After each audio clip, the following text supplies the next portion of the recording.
Knoxville is the home of the dumpster upon which they've created a fire. No way. You can't make this shit up. I swear. Sorry, Carter. Welcome to My God, a Podcast. I'm Jim Wood. In this episode, John Powell and I preview Georgia's matchup with Tennessee. We talk through what we're looking for in the game, and we answer questions from you, our listeners. As always, remember to check out the newly redesigned MyGottaPodcast.com to see our latest merch. And you can follow us on social media at MyGottaPodcast. Finally, we'd love for you to check out our presenting sponsor, Oxia Time, at oxiatime.com.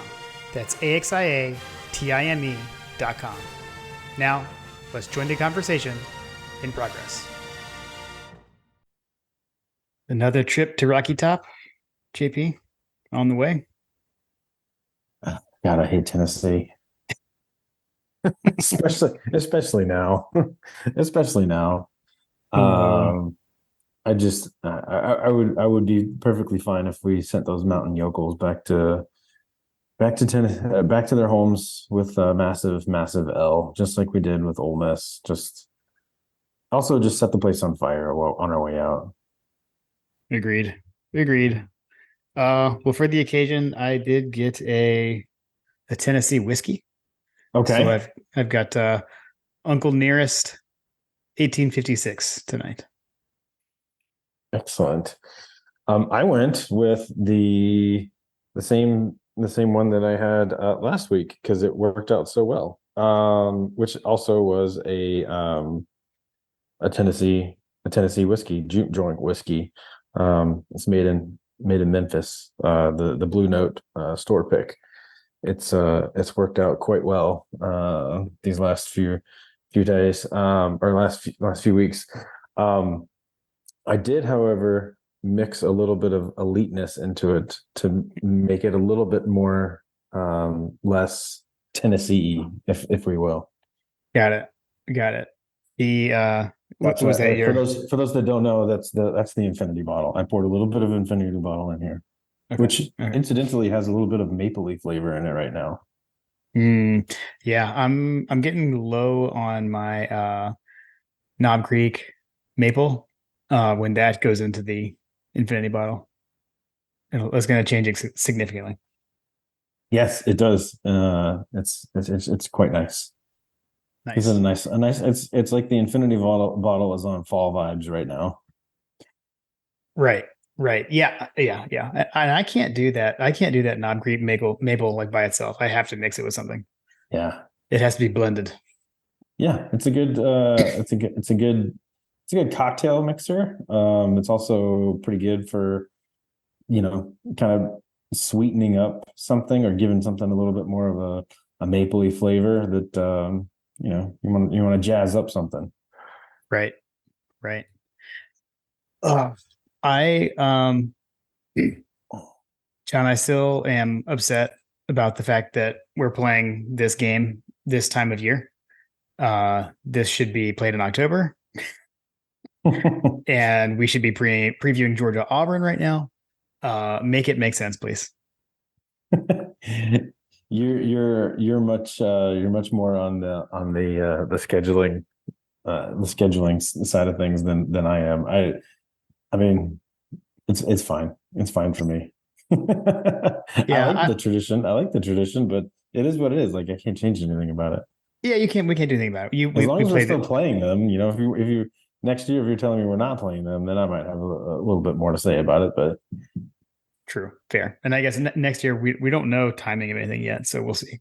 Who knows? It could go back to quote normal next year. I'm going to go out on a limb and say that you're probably going to be pissed off. We'll probably play Most Auburn play Auburn in September or something. Yeah, probably. They'll probably do something dumb like that. Yeah. Oh man. Well, yeah. I don't know, dude. I don't know. I was thinking about that earlier today because I was texting with my buddy Jeff about today is 20 years since the remember the Sean Jones scoop and score. It was like 95 yards scoop and score at Tennessee back in 2003. So it was 20 years ago, not to the day, obviously. So it was more than, I guess, a little bit more than 20 years ago. We were texting about that, but we were just laughing because we actually watched that game like on my parents' deck when they still lived in Roswell. So we'd gone over to their house or watched that, and I sent on the clip today because I got posted on Twitter. I was like, "Hey, remember we were watching this on my parents' deck?" It was good times, and because you could watch games outside because it wasn't as cold because it was October. But one of that was a great Munson call back then for that one. Agreed. It's kind of crazy. Like you look back on that, like the players that were there. Like I didn't feel like that was that long ago. You look back on some of these, videos, and it's like, man, it just doesn't feel like it was that long ago. But the video makes it feel like it's like 1940. Well, it's because it's in standard definition. Exactly. Like, there wasn't HD yet. What's going on here? Yeah, seriously. Oh man. So all right. Blount College.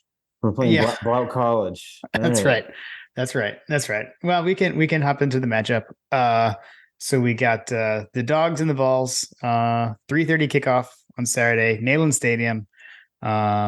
Seats a lot of people. 101,915 is the capacity in Knoxville. The Dogs obviously coming in at 10-0, 7-0 in the SEC. Tennessee coming in at 7-3, 3-3 in the SEC. As we are recording a day later than we tend to, the CFP poll is out, and now the Dogs are unanimous number one in the AP poll, the coaches poll, and the college football playoff.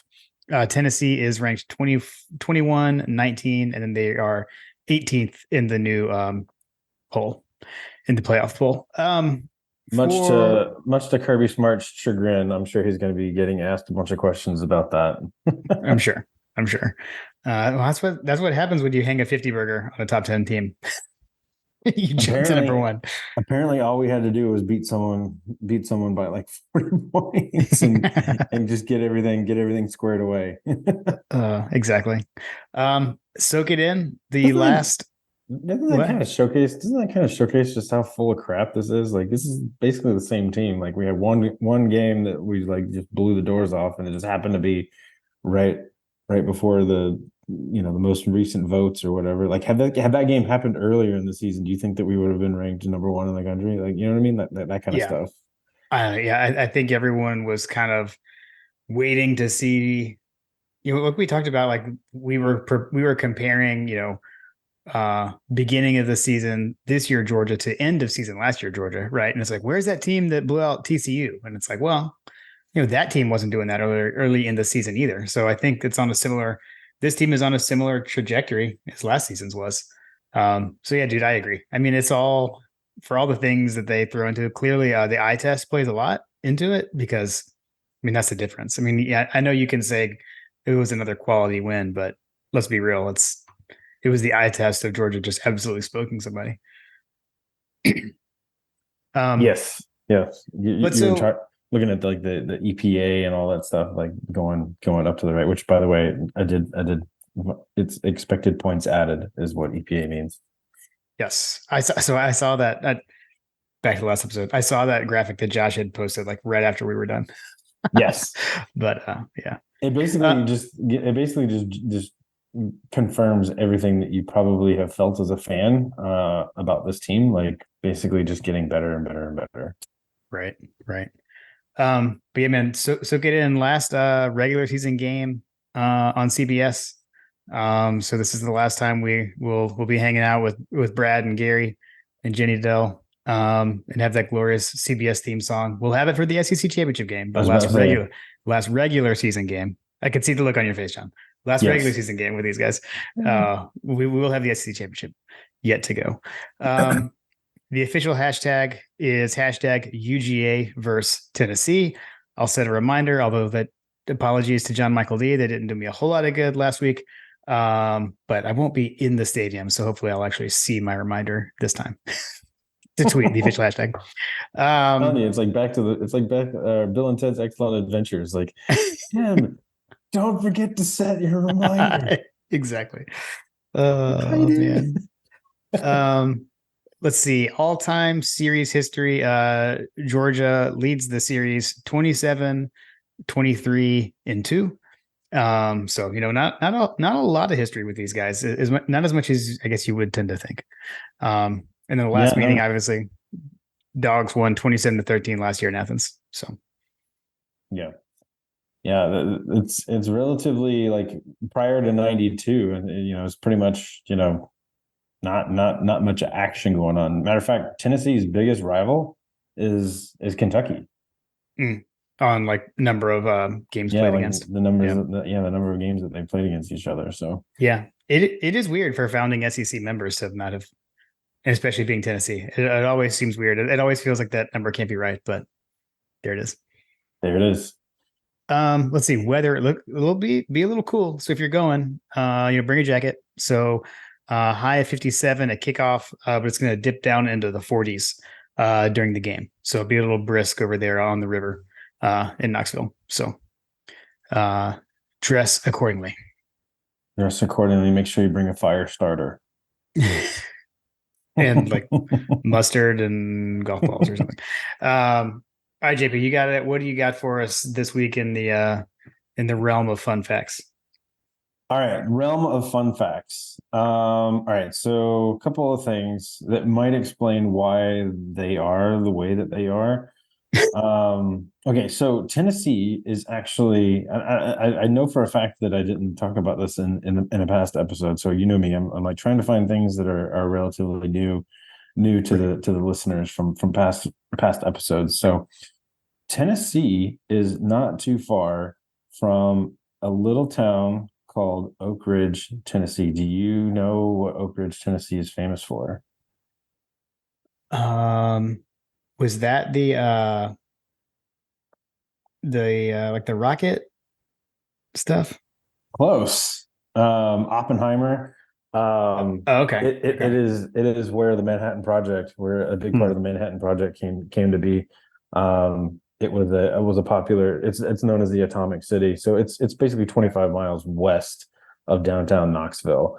I think that there might be something to the whole, radiation, the proximity to government testing, etc., on why Tennessee is the way that they are. A little, you know. Yeah. Makes sense. Checks out. There are a few cards short of a full deck kind of thing. But yeah, so I came across that in this year's kind of research, was that they were very close proximity to where we were testing atom bombs. I have another Knoxville based fun fact that you are going to love, dear listener. Okay, there's a gentleman by the name of George Roby Dempster. Does that name sound familiar at all? Does not to me. Perhaps No. like the last name might help with this one, but that's like a hint. So George Roby Dempster was the former mayor of Knoxville. This gentleman is known for one of his biggest creations, the dumpster. Literally, Knoxville is the home of the dumpster upon which they've created a fire. No way. You can't make this shit up. I swear. Sorry, Carter. That's not real. You're making this up. No, he's the inventor of the dumpster. Amazing. Yes. Nice. You want to fact check me on this one? No. I believe you. I'm good. No. Yeah. Yeah. Dumpster fire originated in Knoxville. Let's see some other fun facts. Famous alumni. Kurt Vonnegut, famous writer. Dolly Parton, who is apparently now going to the game, which the Kirby was unaware of, but now is. Yeah. Yes. Made aware during the press conference. He was made aware during the press conference. He was like, didn't know she was coming. But he did say, "Yeah, I know who she is." I think it kind of went back to he did like a callback to the Miley Cyrus joke, and he was like, "I do know who Dolly Parton is." Yes. Tennessee, I think I mentioned it earlier. They were originally known as Blount College, which struggled, and eventually was rechartered and rolled into what is now known as the University System of Tennessee. And they are, in fact, a UT Knoxville. They are not a UT. They are UT Knoxville. So much like our previous opponent, UT Chattanooga, these are UT Knoxville. So Yes. you can forever refer to them as UT Knoxville. And I know that's been like a recurring joke away since last Saturday this season, but I will say like in like the message board space for years, I know people have always said UTK, and I had to figure that out years ago why people always said that. So that has been around for a while. Yes. Either way, it's still funny. It is. It is. Let's see here. A couple other fun facts about Knoxville, just in general. There was a World's Fair that was held there a while back. Cherry Coke was first unveiled at a World's Fair in Knoxville in, I believe, 1982. I can't remember. I think I lost the page that I had that up on. They're Close also enough. he's rolling. The other soda beverage that Knoxville is known for, that Tennessee's known for, is Mountain Dew. Mountain Dew was first created there, which I did remember talking about that before. That was invented in 1940. Okay. Another fun fact before we get into Hasty's Hargett history. Well, I take that back. I lied. I got two more fun facts. One fun fact. Technically, Knoxville is an international port. You can actually get to the Gulf of Mexico down the Tennessee River. So Okay. that's kind of a fun fact for a landlocked state such as Tennessee. The other fun fact: Knoxville is known as the cradle of hell. Oh, wait, hold on. No, that's a typo. It is the cradle of country music.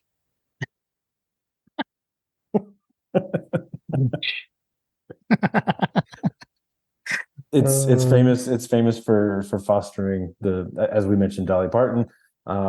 There's a number of country artists that spent their their formative years in Knoxville.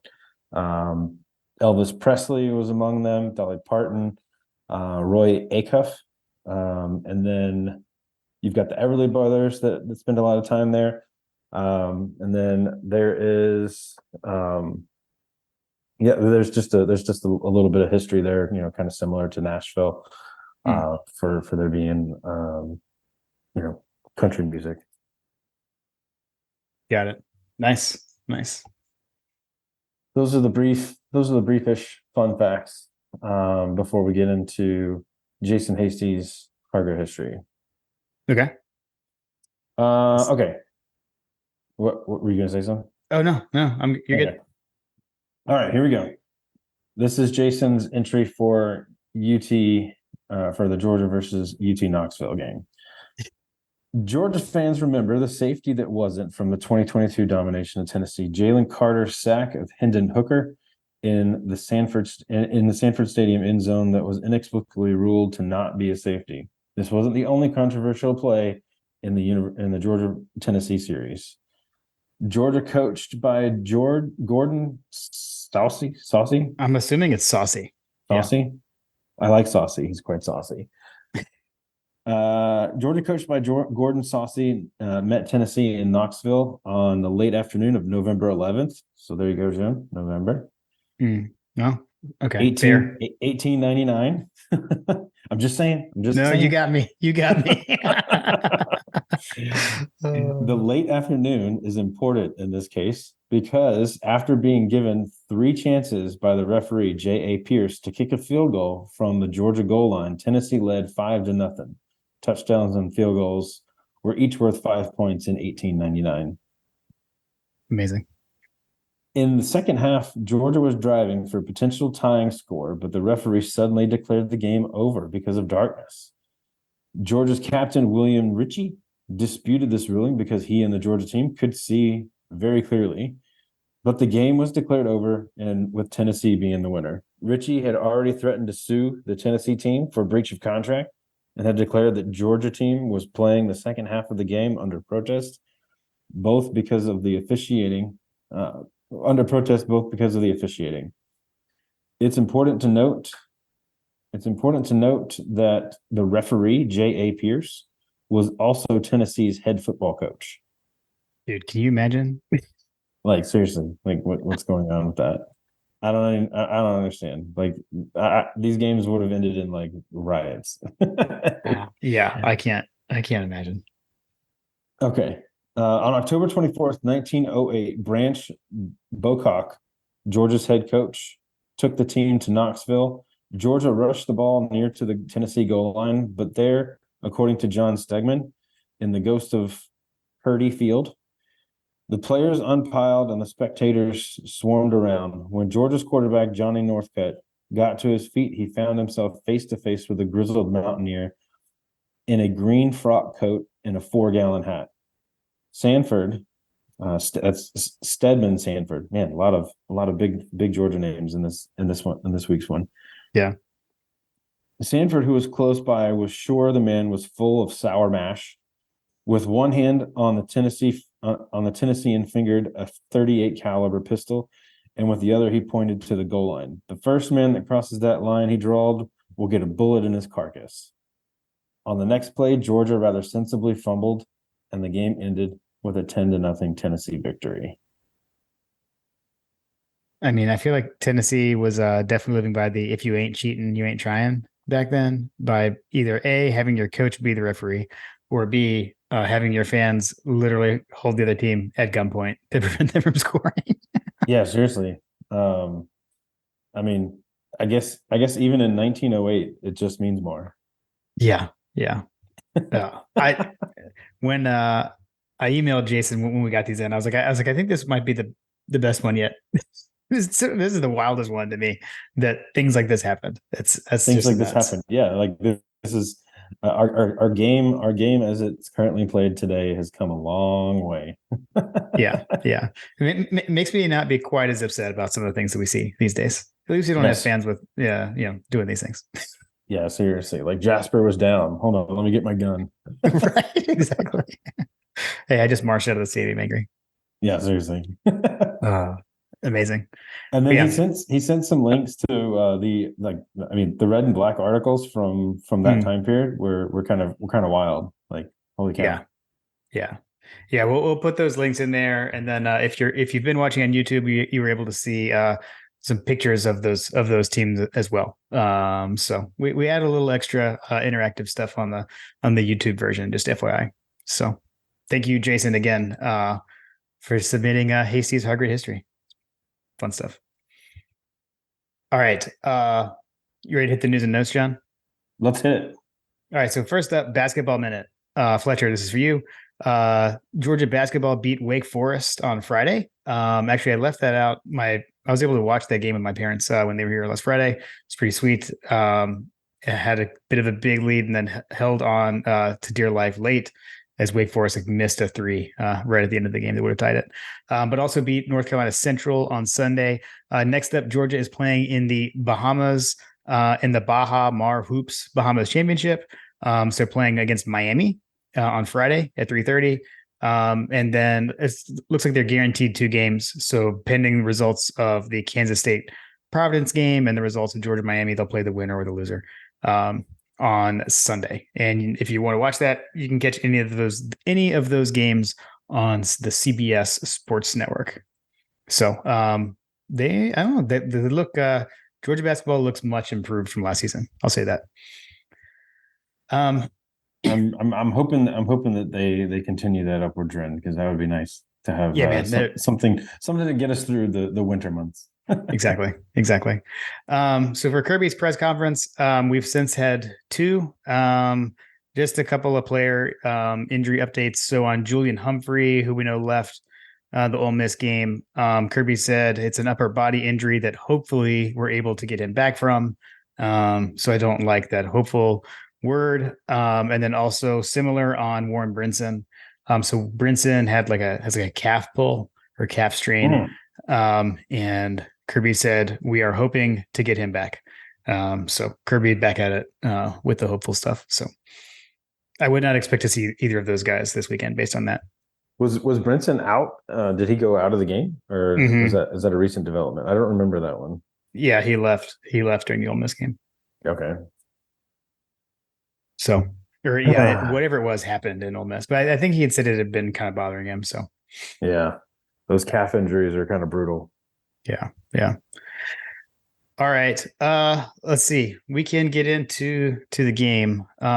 So if we look at kind of like net yards per play, just from overall, that's something we like to look at. So Georgia is currently at 2.56 net yards per play, and Tennessee is at 1.59. But then as we get into the Georgia offense, so what are we looking for when Georgia has the ball? So some notable defenders for Tennessee. Sophomore linebacker Elijah Herring is their leading tackler. He's got 65 total tackles. Kamal Haddon is senior defensive back, leads the team with 3 interceptions. And James Pierce is a sophomore defensive lineman, leads the team in sacks with 8 sacks and 18 total tackles. So I don't know, JP. We got a bit, as we learned specifically, not as much a homecoming, but we've got a couple of guys that are on the Georgia offense that are going up against the team that they rooted for as children. In 2 friends of the show, and Tate Ratledge and Ladd McConkey. So I expect both of those guys to be pretty fired up for this one. Yeah, I mean, I imagine there's going to be a lot, man. You got there's a lot of connections for this game, not only from a player standpoint, family histories, but there's coaches from that, there's coaches that are on the Volunteers that used to coach at Georgia. So a lot going on, a lot wrapped up in this game for sure. So as we're talking Georgia offense, Tennessee defense, is Willie Martinez still there? I believe so. He's listed. He's listed as a 2023 coaching staff. Okay. Okay. Rodney Garner, defensive line coach. Man, Mike Eckler, outside linebackers. You've got Willie Martinez. He's the secondary coach. That's. I think a lot of people listening just celebrated when they heard Willie Martinez as a secondary coach. Third and Willie. Let's get it dialed up. I would say, Georgia didn't even really need third down against Ole Miss. What was it? It was like Georgia went like multiple drives, I think, into the second quarter against Ole Miss before even facing a third down. So I'd be okay with that happening again. But yeah, looking at what their defense does, definitely their passing defense doesn't look quite as good. I mean, they're like 70th in FBS in yards passing allowed per game. Get up there and just have Beck let it rip. I mean, again, like we saw against Ole Miss, right? Like having these guys all on the field together and Beck really being able to choose and be able to have somebody be a decoy, things like that is really going to open things up. Just excited to see that continue. And curious to see the level of balance, right? I mean, we had like 300 yards passing and rushing against Ole Miss. And then also last week, I mean, Tennessee got the doors blown off of them by Missouri, and Schrader had 200 yards rushing and over 100 yards receiving against Tennessee. So I don't know. I don't know what the mindset of everyone is going to be. I don't know if you saw Kirby was, I guess, pretty mad at today's press conference. Said that Bloody Tuesday is usually a great day, but did not have a good day of practice today. Yeah, so I think I think he's kind of putting into the whole guys reading their own newspaper clippings, things like that. So we'll see. So I don't know, but again, like we've talked about, he kind of speaks to the players through the media. So I'm sure he's trying to get them locked back in and focused for this game.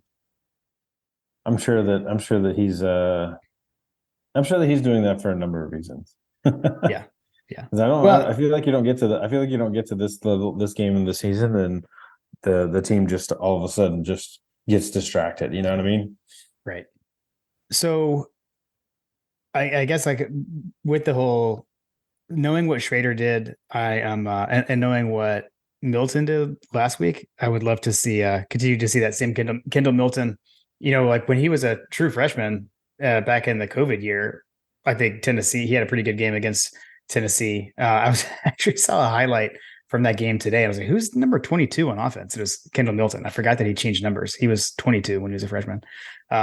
But yeah, man, would love to see him and Dejan keep that ground game going for the and our offensive line is a finalist for the Joe Moore Award again. I don't know, maybe they can go out there and prove a point because they keep getting like second or whatever. So Yeah, prove a point, like all of that kind of stuff. We do have some players that we have some players that are from Tennessee too. So there's a lot on the line here. yeah. Yeah. I think All right. Zion Logue and I think there's another guy from Memphis, but he doesn't really play much. He's like a redshirt freshman, Aluba. I'm looking at the roster now. A couple of players that are actually from Tennessee. Yeah, those are the main ones. Okay. Got it. All right. You got anything else? Not to mention friends of the show, Tate Ratledge and Lad McConkey were Tennessee fans growing up. Yes. Yes. Did you have anything else for the offense? Anything else for the offense? I mean, listen, like the way that my analysis from this point forward is going to be how Carson Beck goes and how this offensive line goes is how the Georgia offense is going to go. At the end of the day, we're not going to be able to run the ball unless the offensive line is doing their job. And we've seen what happens when Carson Beck basically doesn't get a finger touched on him the entire game. Which is basically what happened at Ole Miss with Ole Miss. So yeah, man, like if we mentioned it on the last show, but if that team shows up every game moving forward, there's going to be a three-peat flag flying at Sanford Stadium next year. Man, yeah. Period. I like that. All right. Well, before we move on to the defense, why don't we take a moment to remind everyone that season 4 of My God a Podcast is presented by Oxia Time. So Oxia Time is a Swiss watch company. So these timepieces are designed in the United States and crafted in Switzerland. So you got to go check them out. You definitely need to check out their 2021 and 2022 Georgia National Championship collection. So they've got multiple colors, multiple bands. From both college football playoff victories, primarily like a red face on the 2021 watches. They've got multiple, but I think the primary one for 2022 has a black face on it. And you get like Power G in the backing. The newer ones say Go Dogs. So definitely check them out. They got men's watches as well as women's watches. But head over to oxiatime.com. That's AXIATIME.com. And if you use the promo code MyGottaPodcast, you'll get a custom presentation box to go along with your timepiece as well. So you've got a place to show it off when it's at home and put it on display when it's not on your wrist. So I know John and I definitely love wearing ours. Got them on right now, and definitely are always wearing them on game day Saturdays, wearing them around Athens. Always a great conversation starter as well. So. Yep, looks like it's a national championship o'clock right now, Jim. What's your watch say? Yes, same thing. Yep, still national champions. So thanks again to Oxia Time for being the presenting sponsor. And again, that they were behind the player interview series. So thanks again for that. And be sure again at oxiatime.com, you can see the limited edition collection that has a Kirby Smart signed presentation box as well. All right, so the Georgia defense. What are we looking for when Tennessee has the ball? So Joe Milton is the quarterback, senior. He is 190 of 291. He's thrown for 2,283 yards, 16 touchdowns, and 5 interceptions. They've got kind of a two-pronged running back approach with Jalen Wright. He's a junior, 117 carries for 848 yards and 3 touchdowns. And then sophomore Dylan Sampson has 74 carries for 425 yards and 7 touchdowns.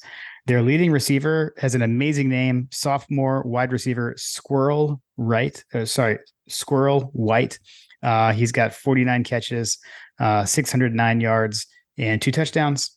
And then senior receiver Ramel Keaton has 28 catches, 469 yards, and 4 touchdowns. You know, we've seen this offense, multiple times before. This Josh Heupel offense, I questioned even like heading into last year. Like I was curious last year how year 2 would go because year 1 under Heupel, the offense was very explosive. It was good. I was curious, like after the SEC kind of figured out what he was doing, would it continue to be as good? But it actually, I think, was as good last year. Not in Athens, but for much of the rest of the season, it was. But I will say, Joe Milton is a good player, but he's not Hendon Hooker. I think Hendon Hooker was really good. And those receivers that were running down the field last year are also in the NFL. So I know we did a number on these guys last year. I don't be shocked if they start off well. Because John, as we've talked about, that's kind of what our defense does right now. But I would expect, look for us to, I don't know, probably see Tennessee do their thing early and then the defense adjusts. Yeah, I mean, I fully expect that we're gonna see a score. Yeah. We've been susceptible to that, it just again, I think that it just comes down to the fact that this defense, for whatever reason, requires a quick on the field learning, and as soon as they figure out, like I said before, it's like the Paul Johnson version of the defensive side of the ball. Paul Johnson's pretty famous for throwing some guys out there and throwing some plays out there, figuring out who's got the different, who's basically being tasked with covering his B backs and up backs and all those kinds of things. And as soon as he figures that out, he makes adjustments to block those guys, and ideally off they go. Right. That's basically how Paul Johnson always ran his triple option. And if he was successful at figuring it out, then it was usually a long day for you. But if he wasn't, then it was a bad day for him. And that's basically how the defense has been for us. And thus far, they've figured it out, right? We've talked about this all season long. You just felt that they would always figure out any tough spots that they were in. And in many ways, they've allowed the youth. CJ Allen, freshman of the week last week. He's coming on with the injury to Jamin Dumas-Johnson, and we're talking about Warren Brinson. And in the back of my mind, like, okay. I don't remember. Did we talk about that in the last episode? Like who spelled Warren Brinson? I mean, either way, like it's probably going to be a youthful 5-star, right? Like somebody that you're probably excited to see. Yeah. That's just how this team is stacked. Offensive line, Mims goes out, Fairchild steps in. Jamin Dumas-Johnson goes out, CJ Allen steps in. I mean, this team is stacked, and they're stacked with youth, and you better get us now, because when that youth becomes even more experienced, it's only going to get worse for you. And Lord help you if any of the big names like Carson Beck and Brock Bowers decide to come back, because then it's just going to be lights out for everybody next year. We're going to be talking about 4-peat action. Right. Yeah, I mean, I think I know Kirby was talking a bit about some of the older guys actually even coming along and doing, like, improving, where they've been backups their whole career and now they're thrust into that starting role. Because he was talking about how much better Stackhouse is playing right now than he was earlier in the season. So Stackhouse, and then Zion Logue had a really good game against Ole Miss too. So I think they're learning how to be the guy, right? Because they didn't have to be that before. So some guys, it just takes some time. I mean, last year we had Jalen Carter. He had been kind of sitting around, and we've talked about this earlier this season. Like technically, like these guys weren't even supposed to be the guy, right? Like we were supposed to have Hmm. Bear Alexander was supposed to be the guy, right? And he left, Right. and so that Right. made their progression, that made their learning curve slope even a little bit steeper to a certain degree because we were expecting him to step into that role. Yeah. And like you said, they're not only having to figure it out, but they're having to figure it out a little bit faster than probably they were expecting. Yeah. And it's probably it'll be interesting to see how it pans out because to Kirby, well, not necessarily to Kirby, but I did hear Nick Saban talk about this. Like, do you think that the NFL cares, you know, that you played as a freshman? Or do you care that you're developed over the next 3 or 4 years and you get a Hmm. couple of years and your body doesn't take the toll? Those kinds of things. Like the NFL doesn't care if you played as a freshman. The NFL only cares if you developed into an elite position player at and you perfected your craft, right? Right. Right. That's what these guys should probably be thinking about. Like, not only is it a business decision when you're coming in, like, yes, it can be. Um, it can be a situation where the peak of your earning power is in college. Like some of these guys, like maybe Stetson's in that vein too. But there is light at the end of the tunnel, especially when you're coming through the University of Georgia. Yeah. Yeah, for sure. I mean, these guys have all stepped up. Every single one of them stepped up. Yep. Yep. And I think the only other thing I'll say about this side of the ball is with Tennessee, like you tend to think, oh, Josh Heupel, like airing it out. But I mean, these guys run the ball. I mean, that it's all predicated on the run. There's a lot of motion, and they do run the ball a lot. Then they're actually ninth in the FBS in rushing yards per game. So it's gonna, the plan's gonna be what the plan is for Georgia: stop the run, and then when you stop the run, get them one dimensional, and then you can pin your ears back and rush the passer. So can it continue to be a line of scrimmage game? That's what I'm expecting to see on Saturday. Yeah, so I mean, the line of scrimmage is obviously going to be crucial for us. I want to see us setting the edge on defense. I want to see us playing. What do they call him? Bazooka Joe? Was that what they were? Yeah. That was like the preseason hype. Was there? Oh, you got to do a Bazooka Joe, right? Like Yeah. that hype really died, didn't it? Um, Yeah. It did. It did. I think that we just keep him in check, keep him in third and medium, third and long, and we'll just set that place on fire, Jim. Like, I mean, just burn the whole thing down. Uh, Um, yeah, I mean, I think that if you can get them on early downs with those running plays and force Bazooka Joe to try to bazooka his way into Javon Bullard, that would be fantastic for us. yeah. I'd be remiss if I didn't mention one more offensive player who, you never know. We could have someone kind of one of our linemen get around him like and just miss by a finger. Cooper Mace. Uh, We've got Cooper Mace. Cooper Mace still at Tennessee, so he's a senior offensive lineman. So I knew there was Nice. something that I was forgetting to mention. I couldn't put my finger on it, and I finally did. Oh, it's just right on the tip, wasn't uh, okay. You got anything else? I got a couple of special teams things for you. it? So defense.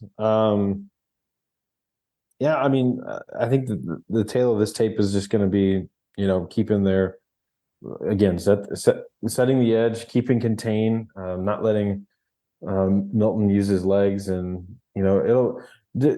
Is Milton a particularly big rusher in this offense? For some reason, I felt like I saw a lot of that at the beginning of the season because like there was a bunch of chatter about him not being able to throw the ball, right?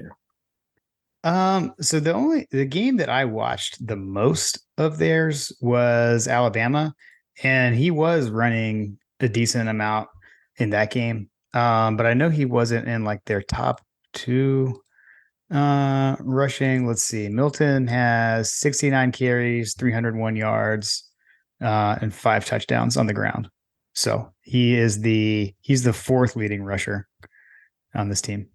So, but I mean, that's a decent amount. So, I mean, he does run. He definitely runs.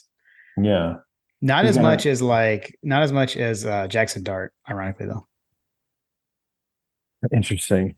Um, yeah, I would love to make sure that we don't lose contain on him. I think that we did a great job with Jackson Dart. So Yeah. um I feel like that we've figured out the at least we figured out the interior middle protection, and to a certain extent we've figured out, at least to a better extent than we had at the beginning of the season, of being able to keep things contained into the pocket.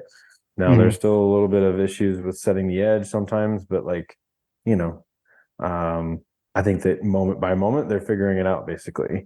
Now middle of the field passing game, I feel like has been a thorn in our side. Just overall boundaries, we've got it locked down.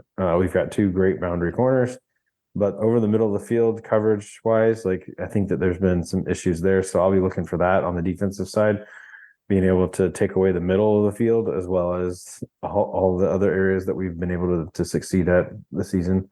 But then, like I said, just keeping him contained in the pocket and collapsing the pocket like we did last week, and we'll be fine. Yeah. Yeah. Agreed. All right. Let's see. Special teams things. So you're gonna be shocked to know this, John. But Tennessee has an Australian punter. So Jackson Ross is their punter. He's pretty good. So he's averaging 43.44 yards per punt. He is from Pro Kick Australia, like all the other Australian guys, but this guy is an ambidextrous punter. So he can punt with either foot. So watch out for that. Has he actually punted with both feet? I believe so. I think they do some of like the rugby style stuff where he kind of will roll out at times and he can go either way. Yes, please roll out of the pocket. Yes. Right. Which, as we learned, like you can run into the punter when you're out. Apparently, yeah. So, That's a wild stat. I'll definitely be watching that space there. Although I will say there's probably somewhere right now there's like you know the last remnants of the Colquitt clan is probably like kicking themselves, or like the rest like the older siblings or whatever, or cousins or uncles are probably looking at them like, you messed it up, boy. I mean, how does the Colquitt family not like move to Australia and just all, Yeah, seriously. all right. One other special teams thing that I've been hanging on to this one. John, I've been waiting to do this. Do you know who Georgia's leading kick returner is? Georgia's leading kick returner. Mackay Muse. Yeah, I was gonna say Muse. Yeah. But did you know what just happened? Mackay Muse. Scott Howard's pronunciations are back, John. Mackay Muse. So I made a random discovery today.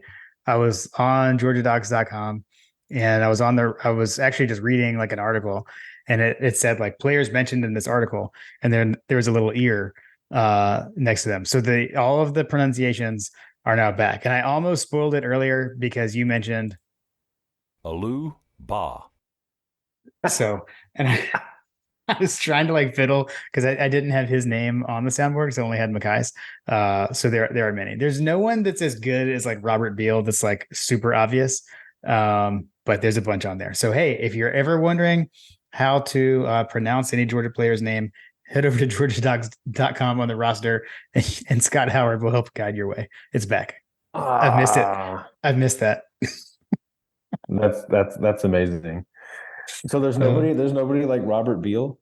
There's no one that's like that obvious that yeah, there's no one that's quite that bad.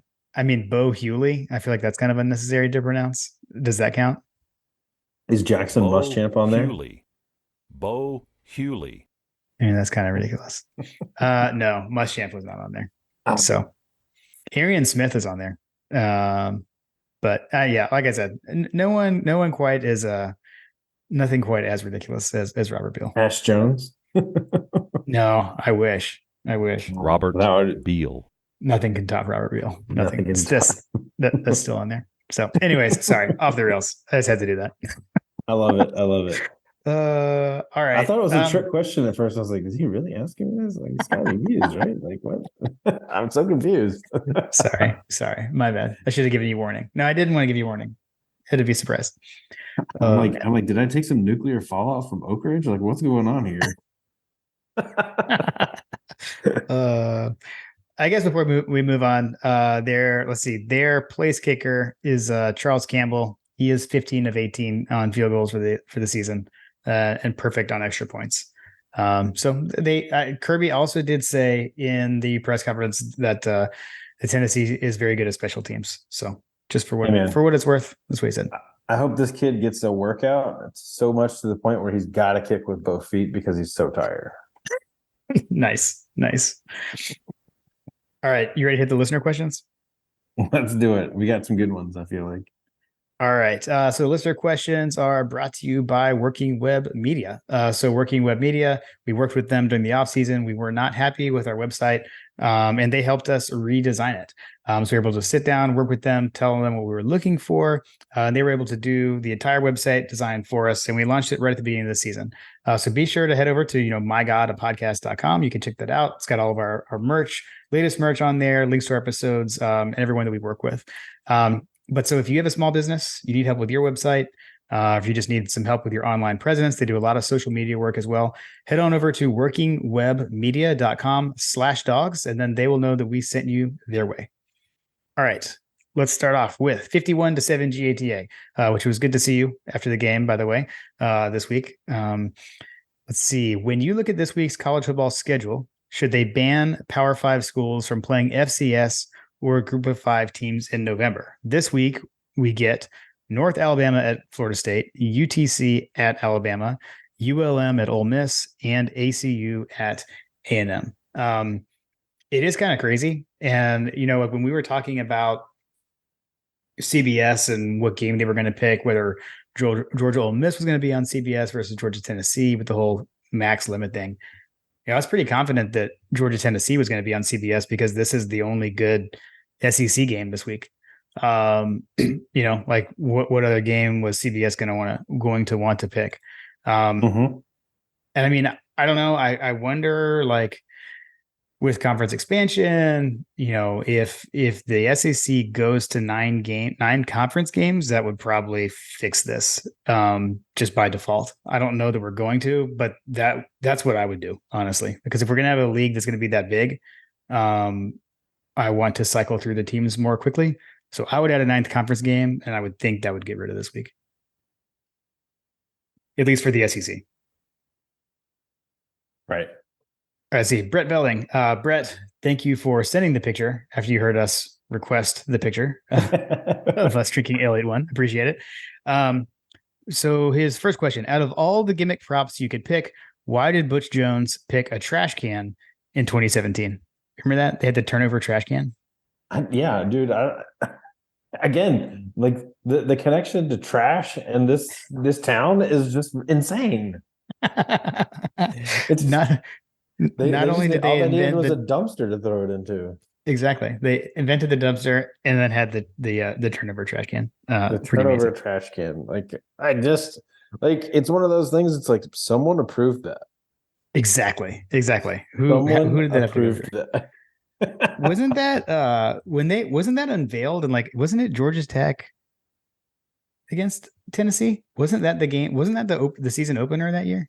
I'm pretty sure they played in one of those Chick-fil-A kickoff games, and Tennessee got a turnover and they were ducking into the trash can. I was like, "What is going on?" Yeah, dude, I don't know, man, but I just can't someone on the in the UT leadership was like, "Butch, are you sure you want to take a trash can out there?" Right. And then second question, Larry had his hobnail boot call. Larry said his hobnail boot call was his favorite. Do you agree, or do either of you have a different one? I've actually said I do have a different one. And mine is because I wasn't listening live to the hobnail boot because I was at the game. So I heard it after the fact. I heard it on the radio when we were on the way home. But for me, it's, with friend of the show, John, our new buddy, Corey Allen, the touchdown, the call of Mike Bobo to Corey Allen to tie that game and send it to overtime at Auburn in 1996. That is my personal favorite Munson call. I don't know, man. There's so many great ones. I've heard some calls lately. Like there was the was it the Corey Allen one where he was like you got us in this mess, Scott Howard, like when he's like talking trash to Scott Howard. Yes, I think it was that. And what I can't remember if it was, I think it was a Corey Allen catch. That might have been Tech in 97, maybe. I could be wrong. But I do, yeah. I don't know what game that was. I mean, I just love like those little like nuances that made Munson so great. Like talking trash to Scott Howard for being so positive or whatever. Yeah. Yeah. I mean, my favorite call, Hobnail Boots got to be up there. I remember listening to that on the radio with my dad when that play happened. I was at home with my dad. When that play happened, I remember he like I think I've talked about this on the podcast, but like he's not a spry guy, and he literally like hopped out of the Rookliner. It's one of those like Georgia memories that's just ingrained in my head. Hobnail Boot was great. Look at the sugar falling out of the sky. Like that's another classic Munson call. Yeah. So today I mentioned the one earlier today when Sean Jones ran the ball, had the scoop and the whatever it was 98-yard scoop and score. Mm-hmm. That one. So when you mentioned like Larry making fun of Scott Howard, I love it when like someone, whether it's Scott or whether it was Lauren, like whenever they would say something to Larry and like try to get a reaction out of him, and he would just like grunt back or like would like not even, he would kind of ignore him. It was always like hilarious to me. So in that one, that was 2 years after the Hobnail Boot. Sean Jones has this like amazing play, runs it back, and the Munson's call is good. But then Scott Howard goes, "He was wearing hobnail boots, Larry." And Munson goes, and then like Munson's like, "Huh." Like he just like grunts. Man, he was the greatest. He was the greatest. So great. All right. Let's see. Friend of the show, Tim Riley. That Ole Miss game was incredible. What a time to be a Dog fan. Closer contest, Georgia versus Tennessee or Missouri versus Tennessee. So for comparisons, Missouri beat Tennessee 36-7. So I could see, not to get to our predictions yet, but yeah, we have to get to the predictions, but I mean, foreshadowing, I don't know that we're gonna beat them that badly. I could see several scenarios in which we do. Yeah. Because Missouri is a good team. So like they're the most recent opponent. So I could see some parallels there in terms of Drinkwitz giving Kirby some tips. Yeah, agreed. Dude, I'll say it again. Look, we beat a very good football team in Missouri. Missouri is good, man. They're legit. That's a good football team. They're ranked what, like number 8 or 9 or something like that in the CFP. Yeah, they should be. They're good. They're better than Ole Miss. I'll say that. They're better than Ole Miss. Yeah. All right. Let's see. Fletcher Proctor. Will Silas Demery be a one and done and Mike White's first round pick at Georgia, or will he come back and we get 2 in 2025 with Silas and Asa? Silas Demery, John, I was saying that this team is fun to watch. He is very fun to watch. True freshman point guard, but a tall dude. Very smooth. So I don't know.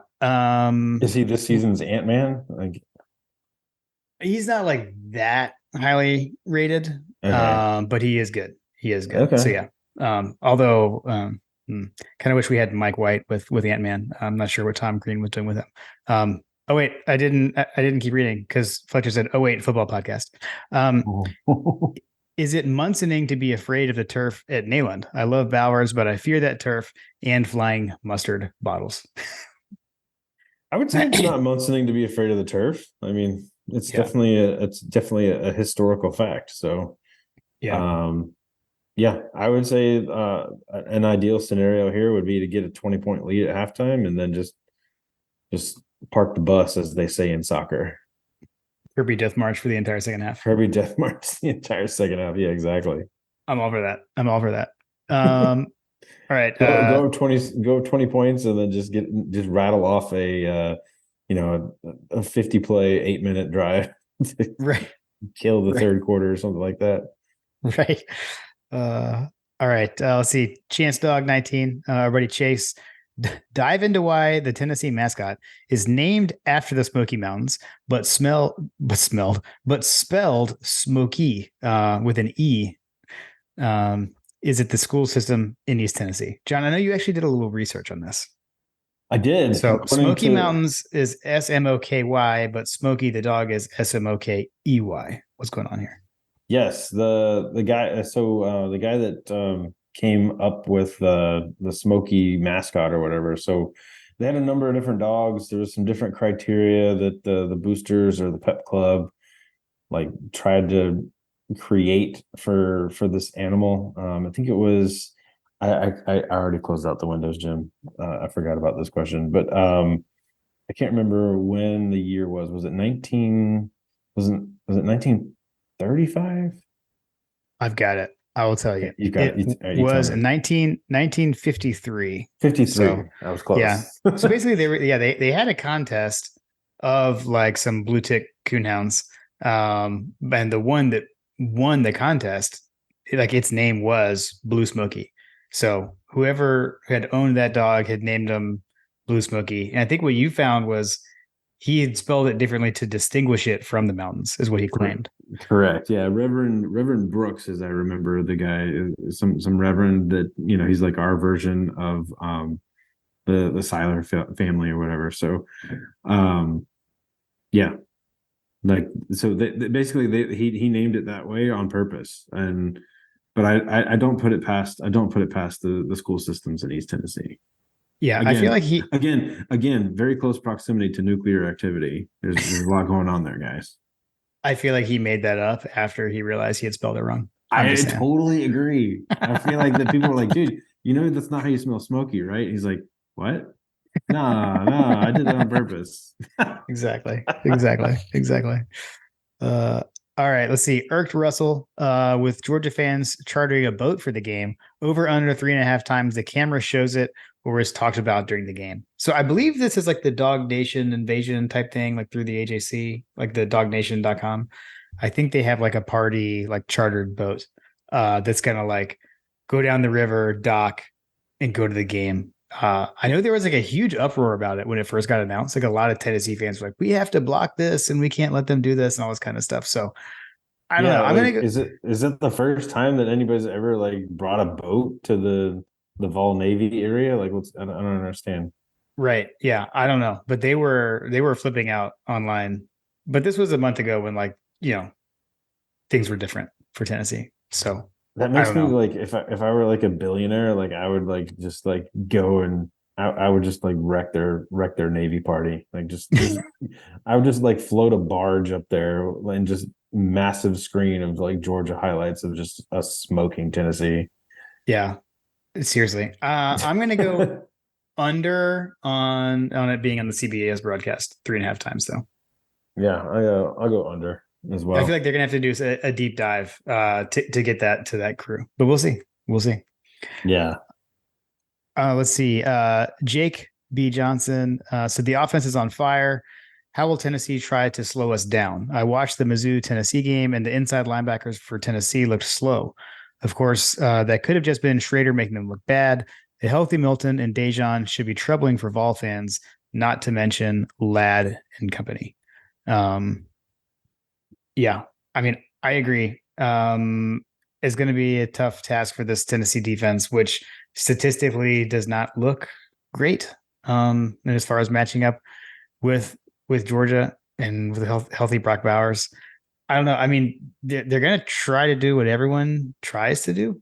I mean, I think they'll. I don't know. I guess like we used to always talk about that with Stetson, right? Like early on, like what are teams trying to do with us? Try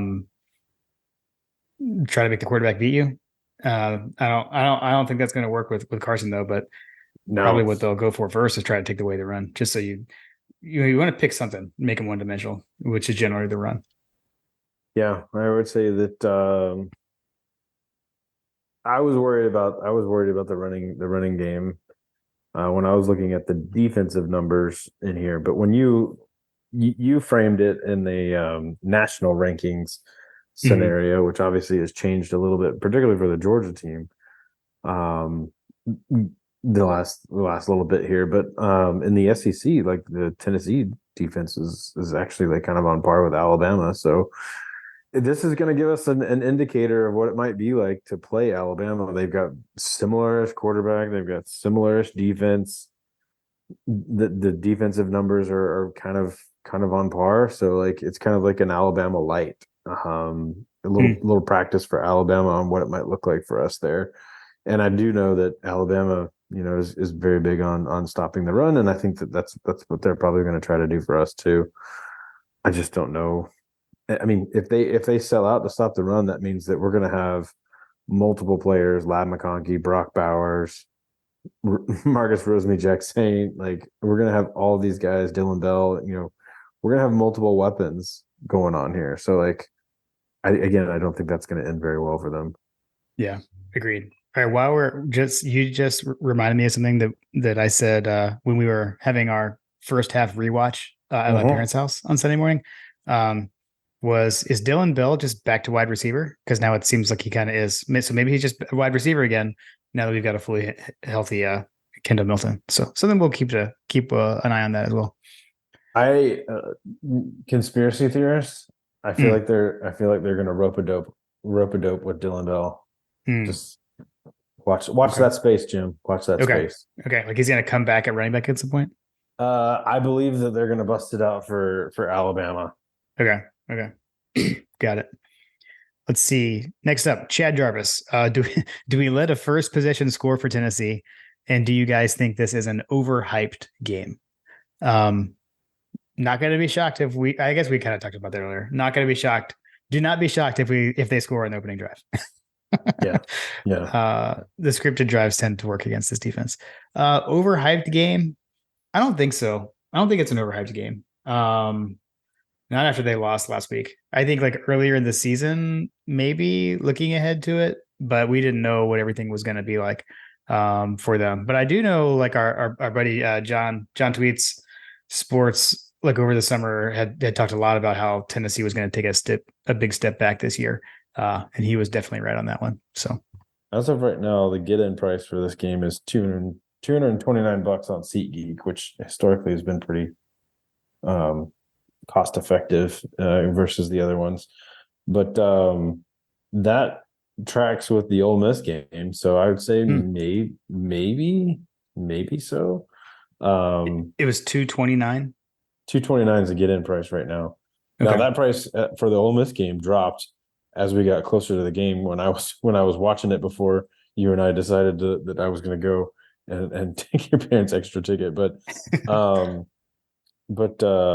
yeah, as we got closer for the Georgia game, that price dropped. So it'll be interesting to see where this nets out at. But as of today, that price to get in for Georgia Tennessee is right on par with what it was for the Ole Miss game. I don't know. I don't know that it's overhyped. I don't know that it's underhyped. I think it's right where it needs to be in this context right now, where literally Georgia is in protect all the starters, just win, baby, and survive and advance. Particularly after tonight, where we've now got sole possession of consensus number one status. So, just roll in Knoxville. If they win by 7, if they win by 3, if they win by 40, like it literally doesn't matter. All you have to do is win the game and not get hurt. Agreed.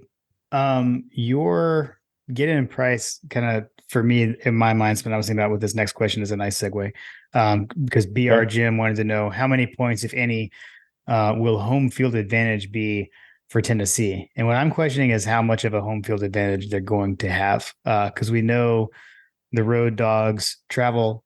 And I'm wondering if that get-in price is so high because of Georgia fan demand trying to get into this game. I think we're going to have a lot of dog fans there. So I don't know. Back in the day, home field advantage at Tennessee was significant. Have you ever been to a game there? Never been to a game there. So, I mean, like, Tennessee fans talking about loud stadiums, etc. I mean, we've got the open-ended end zone and the sound leaves the stadium. This is a full bowl all the way around, fully enclosed stadium, and it is like straight up. It is steep. It is the loudest stadium I've ever heard. I mean, the Tennessee touchdown before in the Hobnail boot game, like their touchdown to go ahead before the final drive that led to the pass of Ron Haynes, that Travis Stevens touchdown, that is the loudest I've ever heard a stadium in my life. When he scored the touchdown, I've never heard anything like there was like a just explosion. That place is loud, but strength in numbers, right? Right. But they were like, top 10 team then, like that, that team was actually really highly touted, really good. We were not expected to, we're in a different spot now. So this point of the season with their record being at what it is, I don't know. I wouldn't give any more than the 3 points, the standard 3 points for home field advantage. I wouldn't give any more than that. So here's a couple of things that I'll say with what I'm seeing on this map. And again, I'm just using SeatGeek as an example. There are 800 tickets available for this game right now that are for sale on SeatGeek. The bulk of those tickets appear to be on the home side of the stadium. Okay. Like on the visitor side, there's like not like, particularly when you're talking about like that whole like side of the field.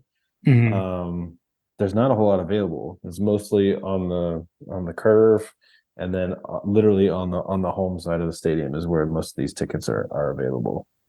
Gotcha. Okay. Particularly on the lower levels. Okay. All right. Let's see. John Michael D. What is your best theory on what planet Brock Bowers is from, or what lab created him? Krypton. Agreed. I mean, clearly that's the obvious answer. That's got to be the answer. Because as we tweeted from the podcast account through the game, Brock Bowers is not human. So he said, related, is Brock Bowers the greatest dog ever? I know the stories. I've seen the VHS tapes and worn them out, and have asked those who saw him about seeing Herschel live. I say Brock is the GOAT. Hard to say. I don't know. I didn't see Herschel with my own eyes either. I'm in the same boat. I've watched the VHS tapes. I've talked about him with my dad. It was a different era back then, for sure. I think Herschel was very big into fitness, although like push-ups and sit-ups, he wasn't a big weight lifter, but I think he was kind of ahead of the curve then personally, as opposed to like other players. And now everyone has crazy fitness and nutrition programs and everything. So I don't know, man. I don't know. He's up there. He's definitely up there. But both will be a 3-year career. I mean, and like what could have been with 4 years, who knows? So here, I'll say this with a caveat. Like, I think that Brock deserves the GOAT status, particularly with the trajectory that this season is going to take him.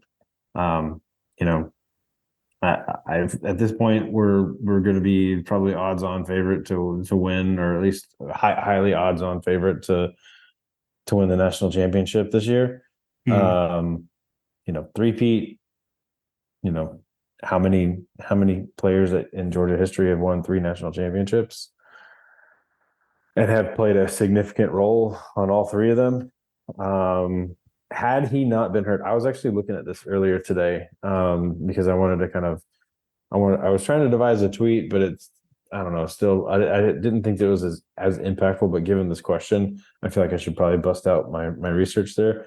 Brock Bowers is currently ranked, I think it was number 84 or 86 or something like that in the country in terms of total receptions, receiving yards. And I mean, the guy missed how many games? 3 games? How many games did he miss? Yeah, I mean, he went out in Vanderbilt, so he missed like half of that game, missed Florida game. Missouri. Yeah. Yeah. I mean, the guy missed multiple games this season, right? And he's still, had he produced at the level that he's been producing, he probably would be up there in the top of the conversations with the wide receivers this season, which then would put him in the territory for Heisman candidates, right? Like had he not gotten hurt, I feel like that he would absolutely be in the Heisman talk.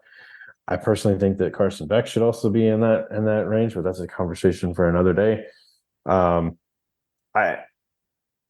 Yeah, dude. Like I don't think that anybody's produced at the level like that over the course of their seasons and have the accolades to back it up. Yeah. I mean, I don't know, it's so hard to compare eras. You get into kind of like a Jordan LeBron, but then plus, but then like on top of that, different position, it's hard. But I will say, I think that the best way to think of it is what Graham texted us late in the game against Ole Miss, and that was that Brock Bowers is our generation's. He's our Herschel. I think that's the way to think of it. So he's our generation's Herschel, but here's the thing, like, I mean, even hurt, right? Even like recovering from literally having surgery, the guy came out within a few weeks and still was able to produce at the level that he was producing and command the attention that he commanded. Everyone knows that we're going to try to get him the ball every moment he steps on the field, and they still can't stop him. That is the type of player that Herschel was. yeah, I was about to say, I was like, wait, which guy are you describing? he is producing at the level that Herschel did, but he's also got all of the accolades to back it up.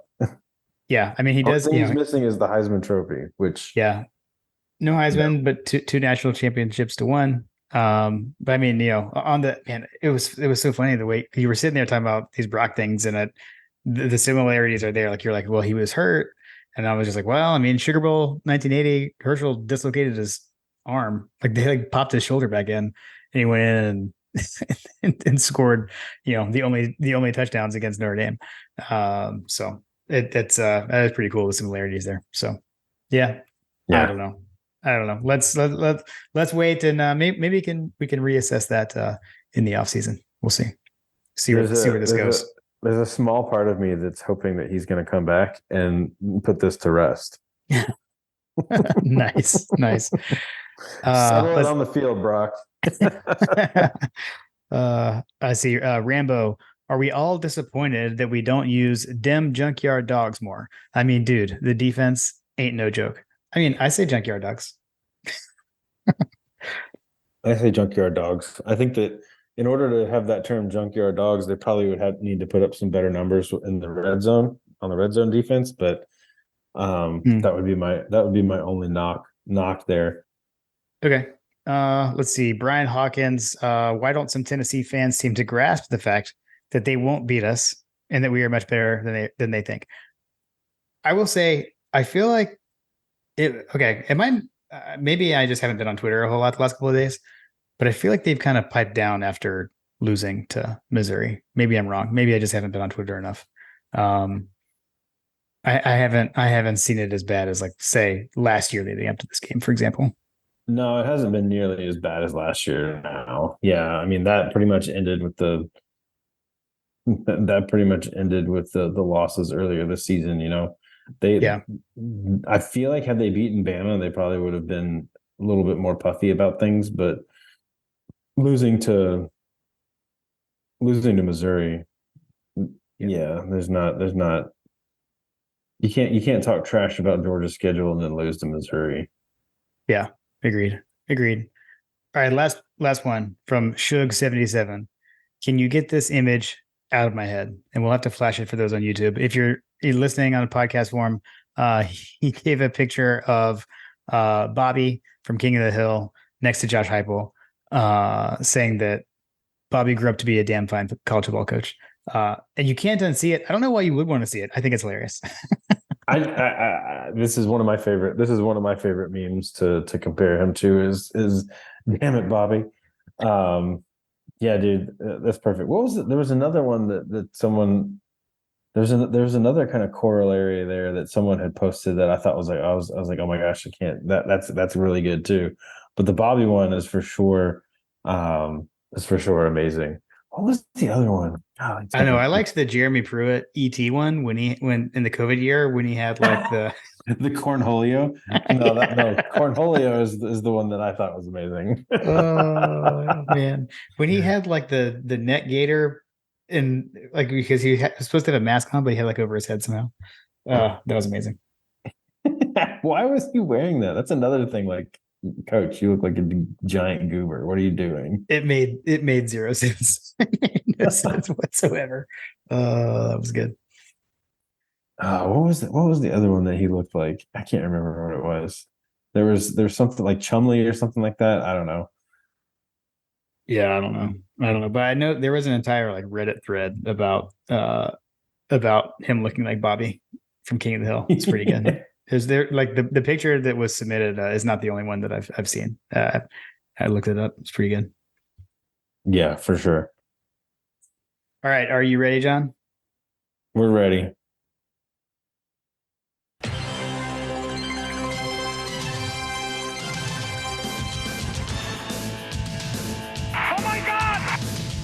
My God, a freshman. Trying to put glasses on it. It is time for Coach Trillbill's over unders Tennessee. All right, John. As discussed in the last episode, I have a bit of a lead, so I will continue to go first. So we will start off with the Georgia offense. Georgia offense over under 275 passing yards. And I will go first. I'm going to go over.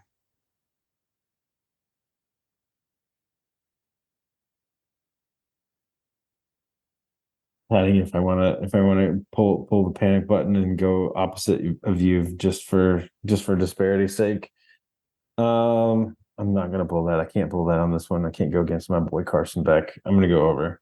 Okay. All right, over to you. Over under 145 rushing yards for Georgia offense. Over. Okay. Yeah, I'm gonna go over as well.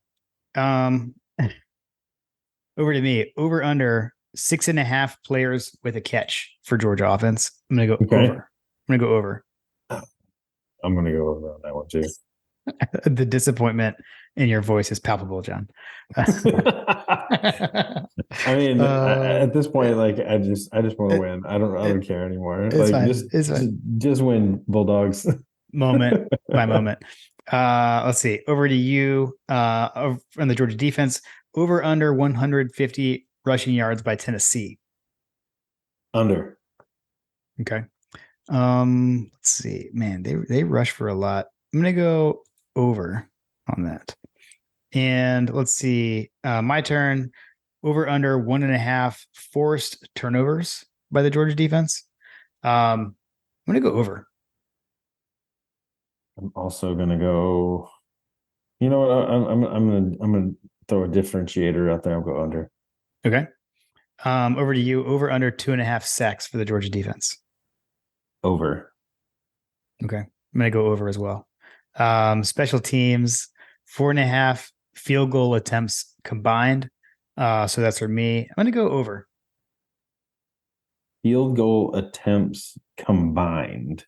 Mm-hmm. I'm gonna go under. Okay. And last miscellaneous, over under 1.5 hobnail boot references on the CBS broadcast. Over. Over. I'm gonna go under. Because I think it's going to be exactly one. Because I think it will be in the opening intro montage. I think it'll be in that, and I don't know that they'll come back to it. Although, you know what, I'm sticking with what I said, but I could see it coming back. Who knows? Because like we said, this is the last one. It's the last Georgia Tennessee game on CBS. I could see like a through the years moments kind of segment, when it get brought up. So. I have a prediction. Yeah, Okay. it's kind of in that. Like, they'll talk about it before, but I have a feeling the Aflac trivia question is going to have something. They'll tie something like that.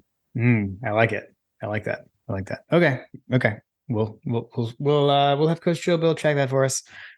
Coach, thanks as always for checking these, submitting them, and it was a great home season. We got to close it out. Beat at the tailgate with you this past weekend, so it was good. A lot of fun. Appreciate it. All right, John, it is time for the final predictions. And as we get into that, I can't help but notice, John, that you're wearing a similar T-shirt as I am. So you've got the tree that owns itself. I've got the Georgia Bulldog golfing T-shirt. So both of us are wearing shirts from Home Field Apparel. So I did the event that Home Field put on, the Home Field Homecoming. And so after that, we were able to team up with Home Field, just like our buddies at Dog Central. So we are now part of the Home Field crew. So just want to share that with all of our listeners. So they've got a lot of retro logo, retro designs, and they're comfortable T-shirts. So go over to homefieldapparel.com, check them out. And for My God, a Podcast, you can use the code Hunker Down, and you'll get 15% off of your first order with Home Field. So be sure to go check it out. We've been wearing it throughout the season, and we've been enjoying it. So excited to partner with them as well. All right, predictions. CBC R2 Sam has this game at Georgia 31.2 to Tennessee 24.5. Oddshark has this as a 10-point spread with an over-under of 58, which gives us an implied score of Georgia 34 to Tennessee 24. The Oddshark predicted score is Georgia 41.2 to 24.8. I pulled up the CFB Nerds model. They've got Georgia 33.6 to Tennessee 19.8. And then the scoring impact that I've been tracking. So against the Power Five, Tennessee gives up on average 21.8 points per game against the Power Five, and they score 30.6 points per game against the Power Five. However, Georgia is scoring 9.68 points more per game against the Power Five than their opponents allow, and they're holding their Power Five opponents to 10.5 points less than their Power Five opponents score. So if you apply all that, that would give Georgia 31.5 to Tennessee 20. So a lot of that stuff kind of lining up actually with the scoring impact, which I thought was interesting. Yeah, we're getting down into regression to the mean and, statistical models starting to make more sense than earlier in the season. Georgia playing up to where it was, and schedule's getting more difficult for everyone else, and including Georgia, and we're starting to perform at a high level. So it makes a little bit of sense. But yeah. I waffled on this a lot. There's a couple of things. There's a couple of things. Is it because you watched Georgia just absolutely skull drag Ole Miss? So here's what it is. It's okay. So it's the way we beat Ole Miss, and then it's the way Tennessee lost to Missouri. But then all I can hear in my head is Kirby saying, "You're never as good as you think you are after a win, and you're never as bad as you think you are after a loss." So then that's coming to my head. I'm like, okay. But then I go and I look at the last 3 times we went to Knoxville. In 2021, we beat them 41 to 17. In 2019, we beat them 43 to 14. And in 2017, we beat them 41 to nothing. We've scored over 40 points on these guys the last 3 times we've been there. So I don't know. And then what brought me back down after I realized that, John, was hearing what Kirby had to say in today's press conference about how he wasn't happy with the team practice on Tuesday. It's like all these things are going through my mind. So I'm going to go back to kind of where I was initially. I've got the Dogs winning this one 31 to 13. 31 to 13. Okay. Yeah. Okay. Man, I can see a number of scenarios with this ending up. My gut when I came into this was like 31-21. And when I saw the scoring impact and I saw everything else, that's kind of where I've been leaning. But like, I don't know, man, this defense is starting to play really good, dude. Yeah.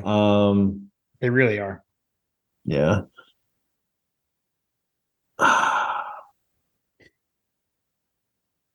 I want to go 41 to I'm going to go 41-20. 41-20. Yeah. I like that. I think that's a good one. That's kind of, I was in the same kind of frame of mind as well. That's right around where I was when I looked at the history and realized we keep scoring 40 on them when we're up there of late. So I would be all right with that. Wouldn't mind, like a defensive score. We talked about the Sean Jones one. Yeah. Shoot, man, the Eric Stokes sack where he absolutely leveled the quarterback, and then shoot, who picked that up? Oh man, now I can't remember. It was one of the was it linebacker that who got no. Who got the onside kick or who caught the squib kick in the Rose Bowl in 2017? He was a converted running back, and he was drafted. He played for the Giants. I'm blanking, man. Tay Crowder. Yeah, there you go. I can't. Yeah, man. Sorry. I just went way off track. I would never get that one, but oh man. Okay. Anyways, sorry. So yeah, wouldn't mind a defensive score either. Agreed. I wouldn't mind for someone to leave the press conference whistling good old Rocky Top. Yeah. Fromm was always good at rubbing it in on the balls. What a legend. So I did look around some other games of interest. Like we said, not much going on in the SEC. You got Florida at Missouri. I don't expect that to be much of a game. I bring that up because I expect we will see another L added to Florida when they go to Missouri. So there's that one. But I mean, the biggest one of the weekend is Washington at Oregon State. Could we see Washington trip up and fall from the unbeaten ranks? They had a close one against Utah last week. So I don't know. I don't think they will, but that's the only other top 25 matchup. I'm gonna make a comment since you're talking about Washington and having them trip up or whatever. There is actually some pretty historical stuff going on in that regard with the folks at the top, if you will. Mm-hmm. There are 7 10-0 teams at this point.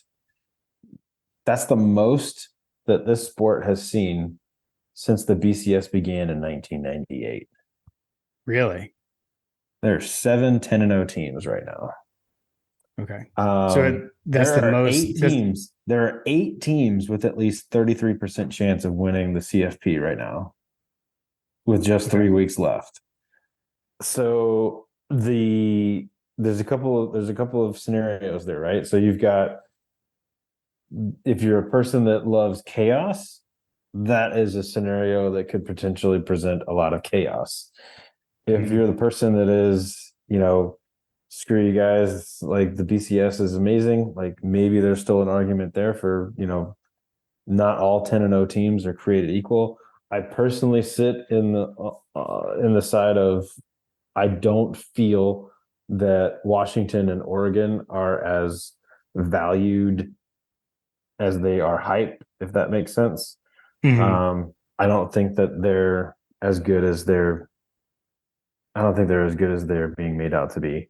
Got it. And I don't think that Michigan in particular is as good as they've been advertised as well, given the fact that who they have played. I don't think that the Big Ten is very complicated at all. We have caught a lot of flack for our schedule, but as the chips have fallen where they may, right? Yeah. Georgia's schedule has turned out to be pretty solid. Yeah.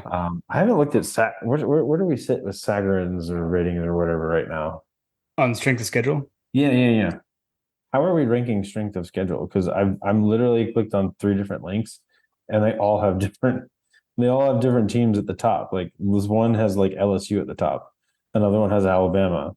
Like it doesn't make any sense to me. Like Georgia has 3. Georgia's by the end, assuming they run the table, we'll probably end the season with the most, top 25 wins on our resume, or at least among the top 25 wins on our resume. But anyway, you look at all this, like the strength of schedule and all that kind of stuff. So I'm not sold on the Big Ten. I'm not sold on the Pac, on the what is it, the Pac-12, It's the Pac-12 right now, but it's not going to exist. It's going to be Right. Pac no one next year. It's Pac going no away. one, yeah. Pac no one, Big 12. I'm not sold on any of them. I mean, the SEC has been the consistent. If you're ranking currency and things like that, it's been a solid dollar for a long time, right? Yeah. Anyway, I'm not sold. I'm not sold on anyone else outside of the SEC. Well, I know what 51-7 GATA said when he stopped by the seats after the game was Georgia and Alabama, best two teams in the country. It had to be Georgia and Alabama to end the CBS broadcast situation. So, which I'm not going to remind you that that's what I predicted preseason, but I'm going to remind you that that's what I predicted preseason. I can't remember what I predicted preseason, but yeah, I know of course it has to be, because I said it was for poetry, and sorry, Carter, but you said your poetry. Nice. At least that's how I remember it. So, hey man, you know what? There's something to be said about piling dirt on a dead corpse or whatever, however you want to say it. So yeah. Well, hey, you got anything? We'll get to that review. We'll get to that review later. Sure. You do anything this weekend? I know neither of us are heading to Knoxville. I was just thinking about that. No, I'm not heading to Knoxville. I was just thinking, I believe my wife has a bunch of Santa sessions.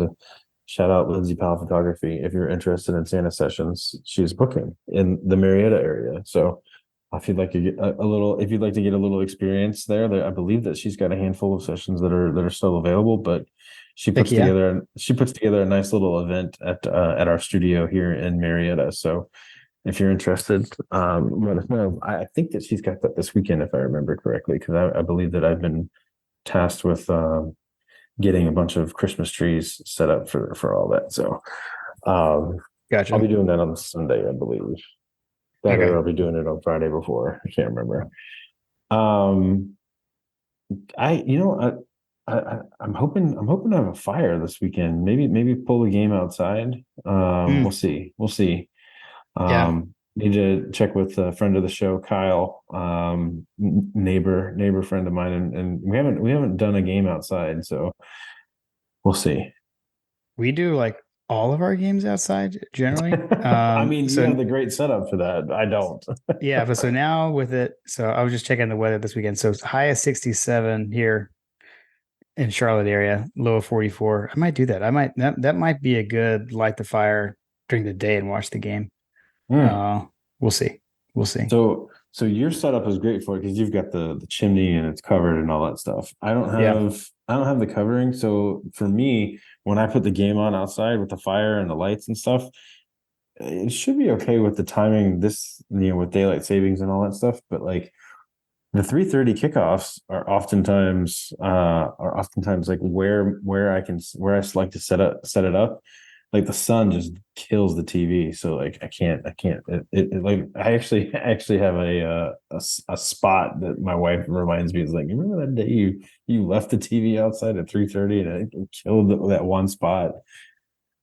I'm gonna get it. I'm gonna be in the market for some new TVs here for Black Friday. So got it. Nice. Yeah, we have like a pretty wide open weekend. So most likely, make some bean dip, watch the game on the deck, light a fire, maybe do some s'mores after. So that would be nice. I will say something I actually didn't realize even until today, because my parents were here last weekend. Kim and Ella and Lily got to actually have like the actual Ponda's Famous bean dip because my parents were here. So my mom made the bean dip to be consumed at our house for the Ole Miss game. So she made Ponda's actual famous bean dip. Exactly. Exactly. We'll make our version of it for the game this weekend. So I like it.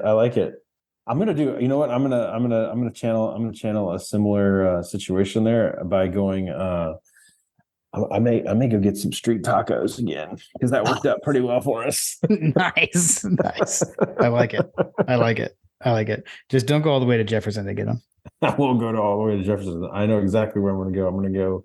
I'm either going to head up Cobb Parkway, right across from where we used to live in Kennesaw, or I'm going to head over to Franklin Gateway, which has got some really good tacos over by where Atlanta United trained. Nice. All right, man. Well, this is a fun one. Always fun to go watch the Dogs play in Knoxville. Hopefully, we can keep their band quiet and don't have to hear Rocky Top too much. Yes, I'd love to not hear Rocky Top. I'd love to see half the stadium burning and empty. Love it. Yeah. Well, hey, it's from the land of dumpsters, so it is the land of dumpster fires. So please oblige them. Nice. Awesome, man. Well, you guys have a good weekend and go Dogs. Go Dogs.